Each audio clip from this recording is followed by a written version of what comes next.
This first question is for Rebecca.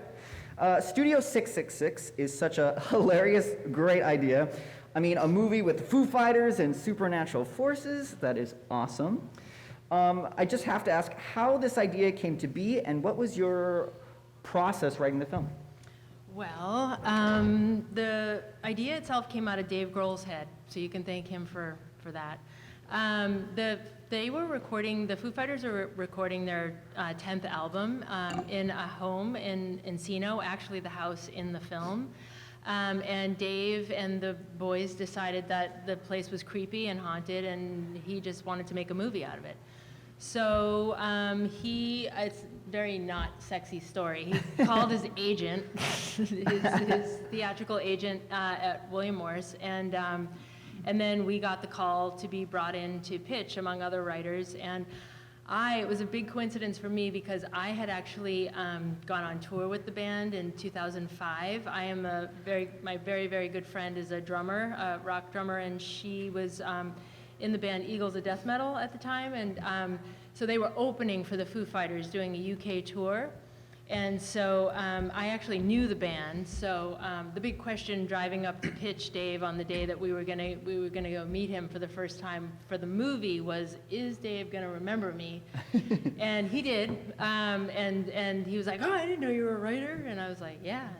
So, and then, I pitched it, so it was all his, and he had the idea of like, it's in the house, he becomes possessed by the spirit of this caretaker, and then kills his band. And the process of writing the film was relatively, it was about time. It was a sort of battle, not creatively, but Dave already had the kills, that he wanted picked out, so we had to write around the kills, and also the acting abilities and willingness of the band. So that's how we sort of approached the project. And then from the time we first met with him in October to the time it was first day of shooting, it was October, and they were shooting in February. So they pretty much, for better or for worse, shot the first draft of the movie. So wow. I know, that's unheard of. So. I like how you were like, it's not that big of a story, and proceeds to tell a pretty cool story about how you know the band, and you went on tour with them, and all this stuff. Yeah. It's awesome. Okay, Jason Collins, you have created some incredibly realistic prosthetic babies, wounds, and just so much more we can't talk about here.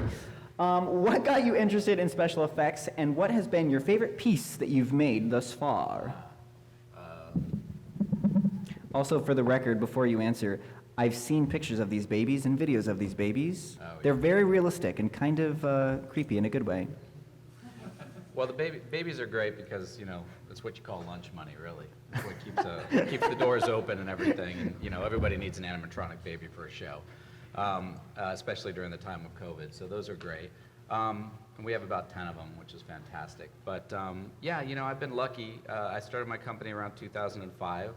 And when I turned 30, and I just got a little sick of working for other people, like everybody does when they start a company. And you have $30 in your pocket, and you're dumb at 30, and you just go do it. And it's been a wild ride.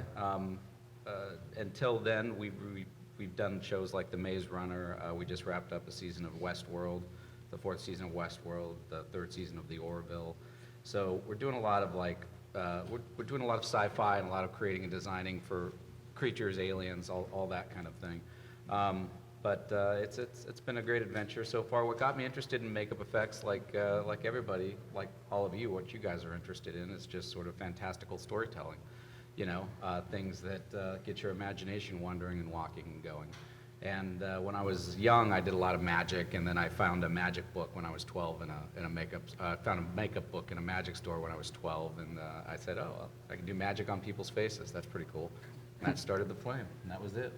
And I've been very lucky to have found something that found me at an early age, and sort of kept me going and on the straight and narrow in this life. So I appreciate it. So. And that's the rest my story, man. The rest is historical There's animatronic specifics babies. you guys can get into if you want, but that's the overview. Love it. Matt, Murderville is a hilarious comedy mystery series. How do you approach scoring such a unique show like this? Well, it's interesting. Like I've done a lot of comedy, and it's always you're always, of course, scoring around jokes and make sure the audience can hear the dialogue and everything's playing. But with Murderville, there's so much improv that it became a real challenge. Like it's especially these awkward moments. Like how do you score awkwardness that doesn't just seem super cartoony? And we were attempting it with typical like crime procedural type cues to kind of play around with different tones, and some of it just was not working. And then I had the idea. I started thinking of it actually like a video game. These guests come on each episode. They're playing this game of trying to solve this murder mystery, and we wanted the audience to play along too. And then as soon as I started thinking of it that way, it kind of just clicked in my head. And there's also these different changes in tone throughout.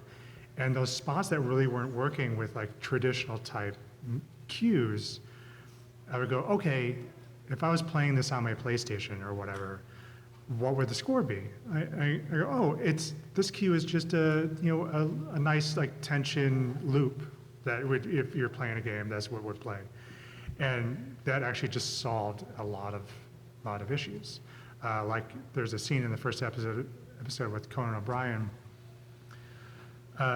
when he's trying to question a suspect while eating incredibly spicy food, which was really spicy. He was not pretending that it was spicy. It actually really was spicy. And like that was the scene. It was the scene that was like it needed something. It kind of worked without music. But it needed something. It needed some energy to kind of give some importance, like faux importance to the scene. And then I did a video gamey kind of synth percussion tension loop, and it worked perfectly. And that became kind of a catch-all cue that type just worked a lot in the rest of the season. Video game nerds, rejoice! You can become composers and scorers as well. All right, Jason Piccioni. What are the challenges in creating visual effects for creatures? And I'd love to hear more about designing characters on American Horror Story and Salem. Sure. So, I mean, one of the fun things about all that is anything that we do, and certainly anything good that we do, is very multidisciplinary. So, I think it's tempting to think of that we're all a little competitive with each other. I mean, maybe we are a little bit, but when we get into these episodes, there's always so much to do, and we come into these meetings or we get a script, and you read the script and you're like, oh, wow. What, okay, and then you come in and you call the makeup effects guys. Okay, can you do that? Yeah, if I do this and you can do this, okay. Well, if you can give me this blood rig, then I can do that. And we've all been doing it, especially on Horror Story, for so long that we have this shorthand of like, okay, you do this, I'll do this. Got it. And then the makeup prosthetics guy will call me and say, hey, the actor didn't show up to fitting until yesterday, and it shoots tomorrow. And so now, can you help me out with this?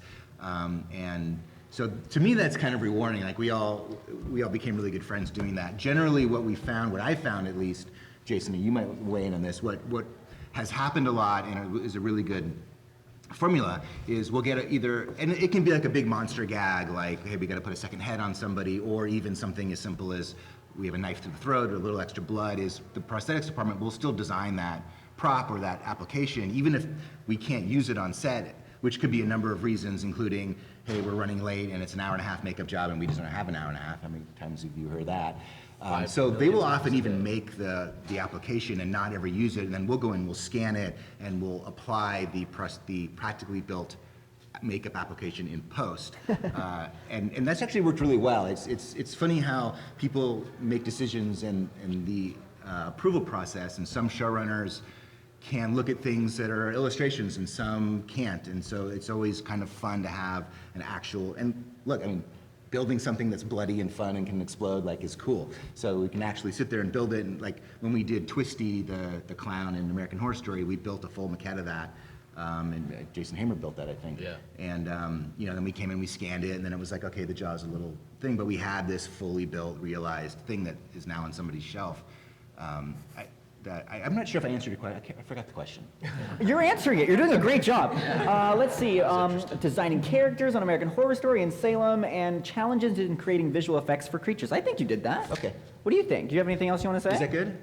I think it was great. Okay, great. Thank you. The crowd agrees. An iconic answer indeed. Thank you, Jason. All right, this is for Kevin.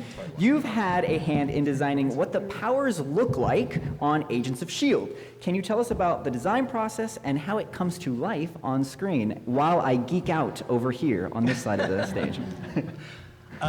Yeah, so the early process for anything that requires a lot of development, like a power or something, is there's like a brain dump, right? So we search the internet, like, for inspiration, for references. So I'll be working directly with the client-side visual effects supervisor with Mark Kolpak. He actually was our supervisor on Raising Dion as well. It's the same process. He comes to us with ideas. He knows what the client wants. We read the scripts. We kind of get cues from what they're looking for timing-wise or looks and stuff. But really, it's just, what's cool out there. We'll find a lot of imagery. We'll go back and forth. Then it goes to concept, and we have a great concept team at Fuse. It gets through that whole, back and forth with the studio, with the client, what looks cool. At that point, we have to make it. We're like, wow, that's a really cool concept art. Can we do this? And yeah, well, we have to. So then it gets into like, okay, how do we make this a repeatable process? So for something like Quake, or Ghost Rider, right? Big fan. Yes. Ghost Rider was a little more involved. I'll say Ghost Rider was a very big effect. Like that required a lot of effect simulations, and we couldn't really just, drop it in on every shot and it would work. It was a lot of one-off stuff. But for like Quake, her powers were pretty standardized, so we had to come up with something that was affordable, repeatable, and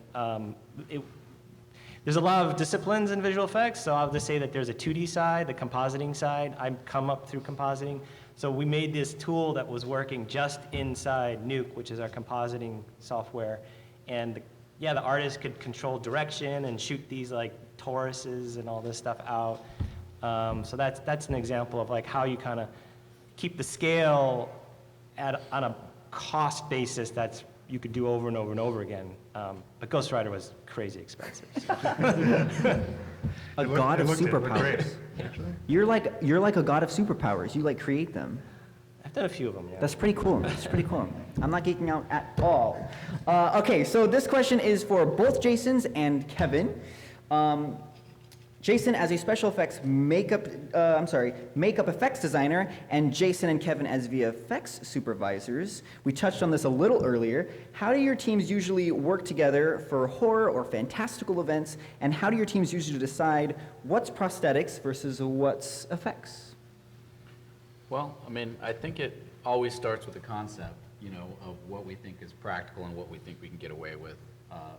When you do a lot of these TV shows, you're under a tight turnaround time. Not only are they under a tight turnaround time in post to deliver, we're under a tight turnaround time to actually build the creature or the effect or whatever.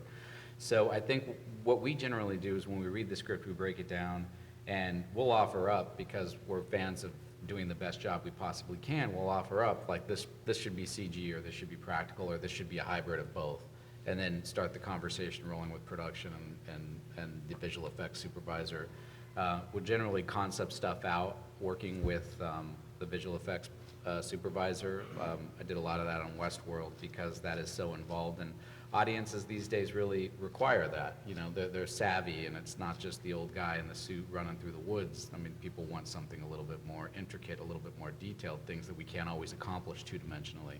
And so that's when we work hand in hand together quite well, and we realize we don't have to overbuild stuff if we talk to visual effects people really early on, and we can build exactly what's needed for them. Because sometimes we build things that get in the way for you guys, and you guys just have to end up removing them in post anyway. So, Happens a little bit. yeah. Not very often. Yeah.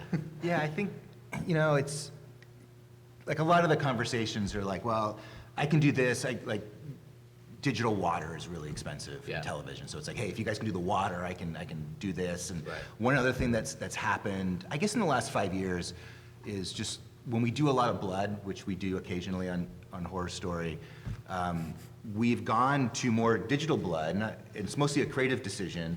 Once we go, I think it was like season 2, Asylum, which was my favorite season, but we kind of came out of that, and Ryan Murphy, who's our boss, I think felt it was a little dark, and then we went to Coven, which we all felt was a little campy, and so what ended up happening was we went to a mode of, hey, let's do less blood on set, we can dress it a little more in post, both creatively and when standards and practices was kind of coming down on us a little bit, we can control it too. So, you can make blood look cartoony, you can make blood look horror, you can have some control there, and that has a side benefit, it turned out, of the art department really liked that plan because we didn't get blood all over their sets. So those things can come in. There's also the occasional, also on Asylum, we did this gag where Franny Conroy had these big angel wings that came out. And those existed, like Aaron Mekash made those. So he did backpack, all these wings, it was great. Okay, we're gonna do this, and then there was like, well, it's a backpack, and Franny's kind of frail, and then we walked on set, and they were like, well, how big are the wings? So they're 10-foot diameter. Like, the set's only 7 feet. Oh, we're in these jail cells, so it's like, oh, okay. So we went and shot that on a different stage, on a model, and then took it and made it digital and put it on her just for just practical reasons. Wow. So those things, you find that those logistics actually kind of make the decision for you a little bit more. And like Kevin was saying, something that's repeatable, something in TV, something you can do every week. And sometimes that's just repeatable on set, and sometimes it's easier to repeat in post.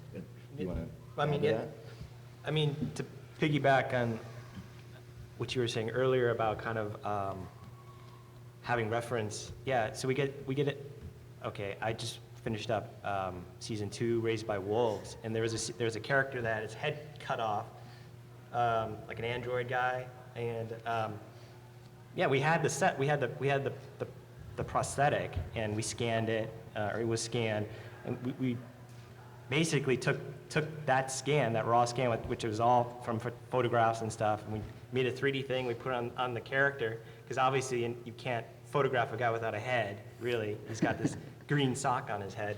So yeah, there's a handoff between special effects and VFX that happens all the time. We try to make it seamless. Yeah.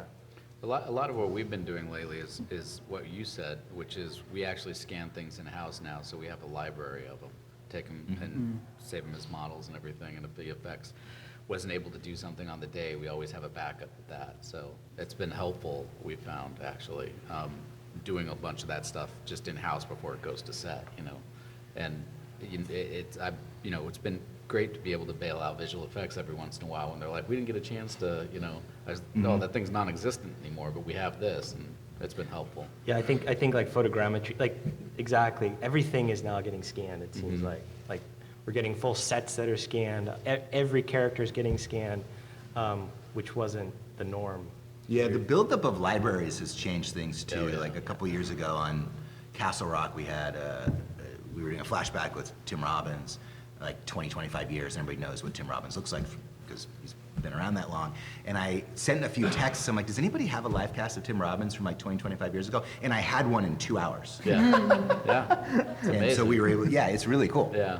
I mean, I just finished up a fighting movie, and even with the wounds and stuff, we scanned all of those things, because inevitably in boxing movies, when people go back and forth, there's going to be continuity issues because they're going to take from something they shot before, and so it's been. There was one actor that we did, and her manager was Gaga, and her manager came over after and said, Yeah. you don't get to keep that. Oh yeah, took all the assets and everything. You will all be scanned on your way out for this library. Scanning you right now. Matt, the Harley Quinn animated series is both fun and very chaotic. How do you balance the comedic and dark aspects of the show in your scores? Well, thank you. I should say there are 3 of us, 3 composers on Harley Quinn. It's myself, Jefferson Friedman, and Chris French. I'd be remiss if I didn't shout them out. But I think it's the opposite of Murderville. Murderville is like, you keep it subtle and you just kind of let it play. Harley Quinn, because the show is so chaotic and it's jumping around in tones so frequently, we try to match those shifts. So if an episode jumps from like a sentimental, intimate cue suddenly to an action scene, then yes, we are jumping to an action scene. And we don't really worry about trying to smoothly shift and kind of bridge over those cues. We just kind of do a lot of hard cutting, hard shifts from tone to tone. And so yeah, we match those tones. And then we also just we try to go over the top. We go hard on these tone shifts. So whether it's like super dramatic or quirky or there's heist cues, we just basically just try to make them as big and exciting as possible. And one of my favorite cues that I wrote was in season 2, near the end of the season. I can't remember which episode. They're fighting all these parademons because Dr. Psycho had turned bad. And so we're writing these big action cues, and then I had to write this really epic, kind of heartfelt, giant orchestral cue. It's samples, but giant orchestral cue for Cyborgman sacrificing himself to save the team. So I wrote this big cue, and it was like epic, but also kind of sentimental, and I kind of tried to make people tear up at this moment in this silly show, but that's what's so great about the show. It gives you all these opportunities to just do these big swings and kind of try different things and have fun. All the feels, all the emotions. All the feels. Ooh. Rebecca, a little bit about what Matt was talking about. You're a fantastic go-to comedy writer, and Studio 66 was a big venture into the horror thriller genre as well. How do you approach writing different genre styles and balancing between the humorous moments and bringing in horror elements into your work? Well, the good news about writing that and bringing comedy to it is that the Foo Fighters are inherently just funny people, and Dave really is a ham and loves to he'll go for it. He doesn't mind being silly. He doesn't mind being like taking pot shots at himself, and so what we did, like I said, we wrote around the kills because he had a list of kills. He also, like I said, we wrote around the band and who can act and who they wanted to sort of lean heavy on in terms of the acting and the willingness to be involved in the project. And so around that, I just made everyone, I erred on the side of, because I didn't know, like I said, I had met Dave in the early 2000s, and I got Dave right away. He's just a funny guy. I have a lot of friends actually like Dave, so that was not a problem. But then it was a little more nuanced getting to know the rest of the band. So I decided early on to err on the side of making everyone different shades of funny, because everybody really just wants to be clever and funny at the end of the day. And so, but you don't want them to sound all the same. So they're sort of different gradings of funny. So around that, I just, also the concept is completely ridiculous. So it has to be funny, because otherwise I said early on in creative meetings, it's like, let's make sure we have audiences laughing with the film and not at the film. Important. So it's very important to get your creative team on the same page in terms of, we're not making Rosemary's Baby here, we're not making The Exorcist, we're making, The Monkees, Scooby-Doo, and Sure. super splatter gore. Like that's what we're doing. So that's how I sort of approached it. I love it. Very self-aware. Okay, so this question is for everyone. I love this question, and we're going to start with Rebecca, and we can just go down to keep things organized. What is your favorite unique Easter egg you've inserted into a project / have you inserted an Easter egg? And I'm going to stall a little bit because I can see everybody is thinking about this. I have mine. Oh, and we are ready to go. Rebecca, take it away. I have two. I must say I am a pro-planet type of gal, so my proudest moment, one of my proud moments is a piece of dialogue that Dave says, which is about the drought, and he's creatively blocked, and he hears this dripping sound, and the dripping sound turns into a scary dripping sound, as you've seen in many movies. I'm not saying it's original moment, I'm just saying it's a moment. And he says something, am I the only one who cares about the drought around here? And he goes to shut off the thing. So I was really psyched that he was on board with that. And then the other thing is he makes fun of himself in the film where he says, there's a line where he says, someone says no to him, and he says, what'd you just say? Was it little word? Begins with an N, ends with an O, nothing in between. And they're like, yeah, I just said no. And he's like, did you say no to Dave Grohl? And he's like, I'm a rock star. I get the best parking and whatever I want for eternity. And that's, and there's a little nod in that line also to Jimmy Page. So, so that was it. Those are my Good ones. couple Easter eggs. I love it. Yeah, it's interesting because I'm not a huge fan of putting like Easter eggs, but I have a lot of my guys who work for me who will try to do things like put their names in sculptures on creature suits and things like that, and I'll catch that a lot of the time, and I'll be like, "What are you doing?" And but early on, my name's in a couple of things that are in a lot of big movies out there.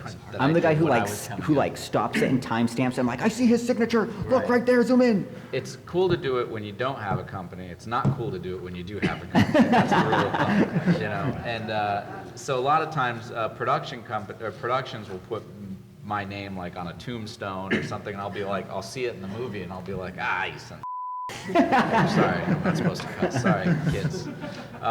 But for the most part, it's just people trying to sneak in their names and things like that. There's been some films where, and some TV shows where we actually got clever, and I am a big fan of, if it's something narrative-driven for the show, how to sneak that in on a level of whatever we're doing, whether it's a design for a creature, a design for, a robot or whatever it is, trying to sneak in something from the show and working with them so that there's some sort of unconscious sort of association to it. And that's fun, because that's nobody's trying to be clever. I mean, we're being clever, but nobody's trying to, Sure. just Be the class grandstand on clown kind of something. thing. Yeah, exactly. So if you're gonna do it, be smart about it. I'm not a very fun person. You should know that. Well, I'm not sure this counts as an Easter egg. Maybe it does for soundtrack fans. There's another episode in season 2 of Harley Quinn. I want to say episode 5. There's a very Batman-centric episode where, first of all, I sometimes I just think to myself how cool it is do I get to write for Batman, which is just awesome. But Jefferson and I co-scored this episode, and we wanted to kind of do homages to different Batman scores. So it starts as kind of a reference to the animated series. Then the middle section is a bit more Danny Elfman, and then the last section is a bit more Arkham Asylum. So it's just like we were kind of studying these scores and doing our own takes on them. So yeah, so I think that's an Easter egg. That's definitely an Easter egg. Yeah. Although I will say, I feel like it's harder to do that in music. But Yeah, because if you quote something, then it's then you get a copyright slap. yeah, you get in trouble. No, that definitely counts. That definitely counts. That's a good one. How about you, Yeah, sir? I think the Easter, it is, you can get in trouble. And there's always, is if somebody gonna laugh or am I gonna get fired by putting this thing in? Because you can only do it when you don't tell anybody until it's too late. But I mean, I like to put Easter eggs of other things that people, like Castle Rock had a lot of Easter eggs from a show called Manhattan because it was the same writers, and that was kind of fun. And Castle Rock being a Stephen King show, there were always a ton of Stephen King stuff. Although since we only own the rights to certain Stephen King novels, that also became a little bit dangerous. But this isn't, I don't know, this is a funny story. It's not a very good Easter egg, I guess, but it's kind of a funny story. The first season of Castle Rock, at the very end, we had to do a pickup shoot with an actor, Terry O'Quinn, who had done earlier episodes, who was no longer on the show. He was in Paris, I think, shooting something else, and we made this whole deal where Terry flew from Paris to Boston. We were shooting the show. He was gonna get in at 9 a.m. He was gonna drive to the set. He was gonna shoot for whatever hours, come back the next morning, shoot, and on noon he had to be back or the other production was gonna sue us into oblivion. It was this whole big thing. And we were all sitting in the production office with our phone, okay, Terry's flight's gonna get in and out. And about an hour before the flight was supposed to land, it disappeared. Like, it didn't land. You know, all these flight trackers, well, Air France said it landed, and flighttracker.com says it didn't land. And Terry O'Quinn, of course, played John Locke on Lost. And so it turned out they had some massive engine failure and landed in Nova Scotia or something and was just off the grid for like 6 hours. And by the time he landed, he was telling us the story, and we were like, at what point did the other passengers say, like, I'm on a disappeared flight with John Locke from Lost? So anyway, that flight signal ended up in the show as a piece of graffiti on Shawshank Prison. That's kind of incredible and terrifying. Wow. I'm now like looking at like past things I've done in acting jobs, and I'm like, hope none of those happen. Yeah. That would not be good. What do you got? I'm racking my brain. It's a tough question. You know, coming up through compositing, yeah, I mean, there was a moment, I don't even remember what episode. We did put ourselves, the artists, in like some background. You know, we're probably like, our faces were probably like 5 pixels, like blurry things. That happened once or twice. No one would be able to identify who these people were. But there was thing, again, Mark Kopak has, he wanted us, so I'm not gonna take Just take credit. Take credit, but like he's a big Star Wars fan. So there were like season, I think it was 1. There's a shot of a hangar. It was a matte painting, and we put the an X-wing is in the background. You can only see the backside of it. That was one. And then he had a thing for R2D2. We put him in a couple ones. The best one was probably R2D2 was an asteroid in a shot in season 5. Like if you know where to look and you see it, you can't not see it. So he was, yeah, if you saw an R2D2 shaped asteroid, you are right. You are indeed correct Star about Wars that, now. Astro. Okay, you're right. It wasn't at the time. You have another one? I Yeah, actually please. thought of an actual Easter egg, sorry. There's a character in the film named Krug, and that person is named after a dear friend of mine from college who's actually now a school teacher in Virginia, which is Dave Grohl's mom is is now a retired school teacher in Virginia. But the reason why we named the character Krug was one day I was talking to the producers, and I was trying to pick their brains a little bit about creative stuff about the band. The conversation devolved into sort of how we got in the business and like all that kind of stuff. And they were like, oh, we started off in pop-up video in New York City. And I said, oh, I know one person who worked on pop-up video, and her name is Jen Krug. And he's like, I shared an office with her for 3.5 years. So we ended up, we have to give a head, and now she left the entertainment industry and is now a school teacher, and so we said we have to give her a nod because school teachers are the best, and so that is Yes, why please. the character's name is Krug, yeah. I love that. That's so sweet. Yeah, yeah. Oh. Okay, another question for everybody. We're going to start on Kevin's side and work this way now. What do you think is the best part of working on sci-fi, horror, comic book, and genre-fueled projects? I think it's just a really creative,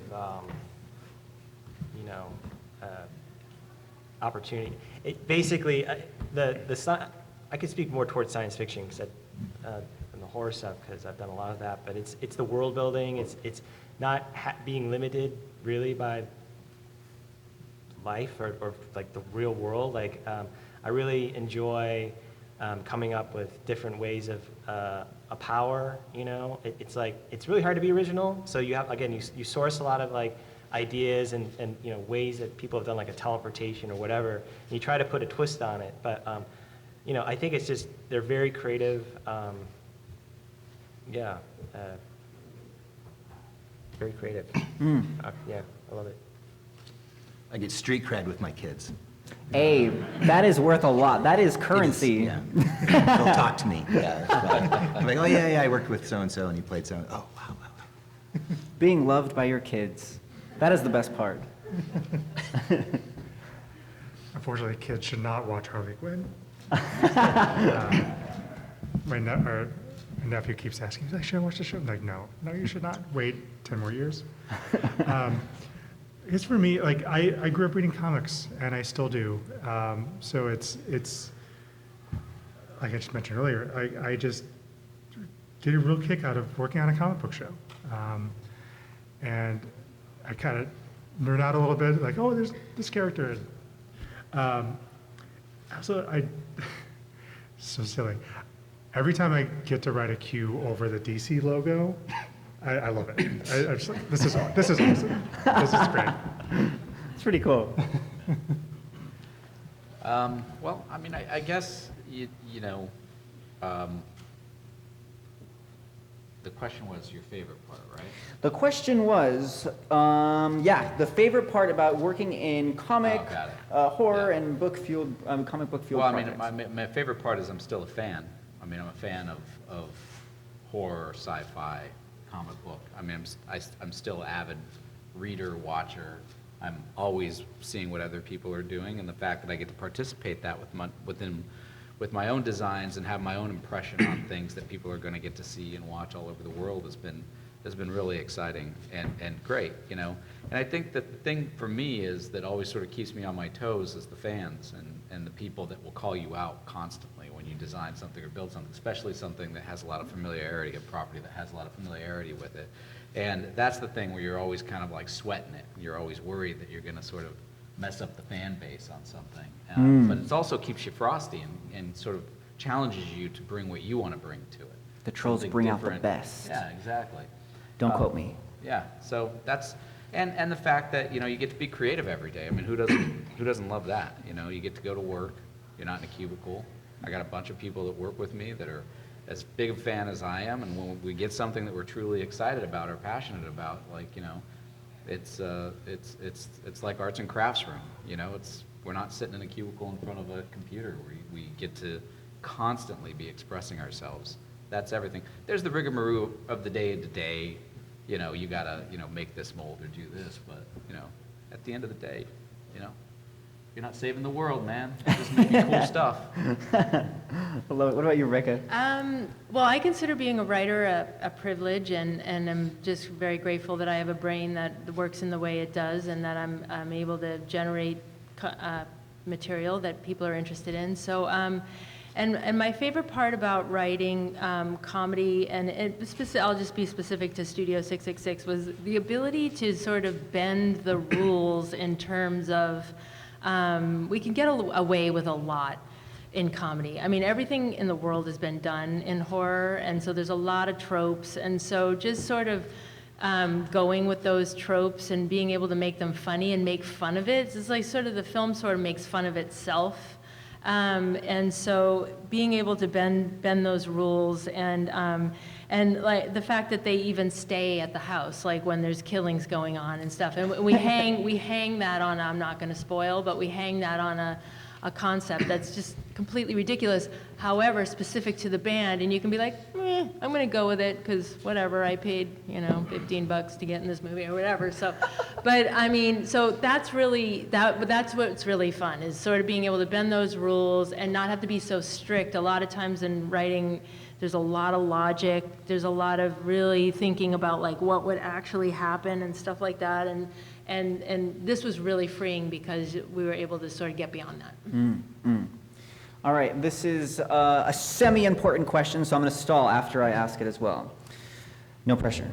What's the number one advice you give to audience members looking into doing what you guys do? We're going to start on Rebecca's side again and move that way. And this is me stalling a little bit so they can think about their answers. I'm good. Ah, Rebecca's so good. Thank you.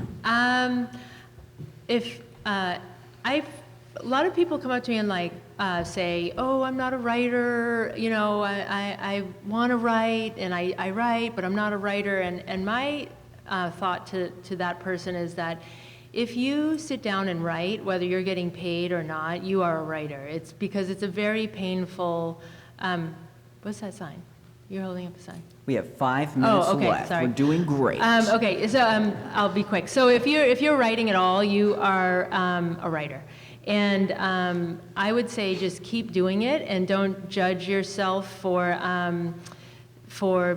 not earning money for it yet, or that it's bad, because everybody has a unique gift to give to this world. And I think that if you sit down and embark on that lonely road of writing, then you are a writer, because it's painful and it's lonely and it's hell and it's hard. And so keep writing. That sounds like fun. Sounds awesome. Let's do That's it. the life of writing. Yeah, I just say, you just got to love it. And, that's an easy thing to say and a hard thing to live, because every day something eats at you to try to take away your love for it. But you got to build a room for it inside of your heart and your mind. And remember that you're going and you're driving to something that you love to do every day. There's two types of talent. There's God-given talent and there's learned talent. Not everybody has God-given talent. A lot of times I don't think I have God-given talent. I have learned talent. Learned talent is just as important as God-given talent. Sometimes it's better because somebody with God-given talent can't show up on time. Somebody with a learned talent can show up on time. And that's a trivial thing, but it's not really when you're trying to make a career out of something. So that's my advice and my 2 cents. Pretty good, right? That's pretty good. Actually, I completely agree with you two. That's great. I would say specifically for a composer, the main piece of advice I always give is try to find another composer to work for, as an assistant, as an intern, a mentee. I started by working as an assistant for 2 different composers. It was great because you just learn so much. I did go to school for composing. I went to a film and TV composing graduate program, and there were a bunch of those, and those are great too. But I think I learned more as an assistant working for great composers and just like real world experience. And one of those composers referred me to a gig that ended up being like my breakout show with Children's Hospital. So I think that if I had to try to do it on my own, I wouldn't be here today, I don't think. So I highly recommend working for someone. Whenever I get this question, I always kind of try and dismiss the myth of access. I think at least when I was sort of growing up, there was this idea of you can't get into the industry unless you know somebody or you do this or you make your own film. And, the reality is, especially right now, this industry is starved for new voices and younger voices and diverse voices. And I think there's a lot of doors right now that are open and people very willing to do that. So don't, in a world where they like to tell you that making a living as an artist is impossible. Like, we all make our livings as an artist. I've been doing it for 30 years. I can't draw, by the way, at all. So there's a lot of avenues. There's a lot of opportunity. And, like I said, it's just, and new voices in ways. Like, I've seen people in the back of edit rooms raise their hand and be like, hey, that's BS. Like that, it's like they wouldn't do that. The guy we work with at one point, we were working on a procedural cop show, finally said, they always shoot the brown kid. I don't understand, and I went to the writer's office and I was like, did you guys, and they went, shh, I didn't even realize that. So it's like voices and communication and like access to these things are not insurmountable. In fact, we all here in Southern California are kind of blessed to be in the center of it already. There is a way to make a living as an artist in this world. And and actually back to the last question of, that's one of my favorite things, those of us also that own businesses and can provide that for other people. To make a living as an artist is a big, big deal. Yeah. Yeah, I think everybody kind of covered it, but yeah, I would just say, from experience, getting into visual effects is not insurmountable. It helps to have a portfolio, just to show your work, but really, it's like when you're just starting off and you have like a mentor, maybe a teacher or another friend who's in the industry or whatever, it's like, just be a sponge. It's like, I just absorbed as much as I could from everyone around me, especially early on in my career. I always figure out like that technique, or, you have to be, you have to love it, but you have to be inquisitive. You have to ask the questions, you have to get the answers, you have to keep poking. Never stop learning. I haven't. I always try to keep improving. So I think it's just, you have to have that curiosity and drive, but yeah, I agree. It's not hard to enter the industry if you really are passionate about it. Yeah. I don't think I can share. It's Okay. It's very important and super cool. It's very important, super cool. it's really an extension of Castle Rock with a different network and a different Noted. set of things. And if you pay attention to Castle Rock, you might be able to predict what that might Cool, be. cool, cool. Might be a prequel to another massive Stephen King piece of material. Now I am intrigued. Cool. I'm in the middle of Harley Quinn Season 3. We just finished the 4th episode this weekend, which allowed me to come here. I also sporadically work on this really cool kind of DIY animated series called Hell of a Boss, which is on YouTube for free. That just kind of comes in when they're ready. And also just waiting to see the fate of Murderville. See if it comes back or not, hopefully. Nice. But that's most of our lives, I think, for all of Yeah, us. yeah, It's yeah. like, oh, are they going to give us another season so I can It's like every day. have a job? Has it been renewed yet? Sorry. I'll make it That's quick. a better word. I'll make it quick and easy. I can't say. It's a couple of spin-offs of a couple of popular TV shows, and you know, Very cool and important. Very cool and important. fun stuff. I have a TV show that I'm working on and a couple of movies, features. And they're in the comedy and one horror comedy and then multiple comedies. Well, you guys, I'm so excited for everything that's coming your way. We'll be watching for sure. That concludes our panel discussion, so I want to give a huge thank you to our panelists, Rebecca, Matt, Kevin, and both Jasons for being with us here today. Yes, yes, yes. Finally, I'd love to give a huge shout out and thank you to Impact 24 PR and WonderCon for putting this panel together, and to all of you guys for joining us.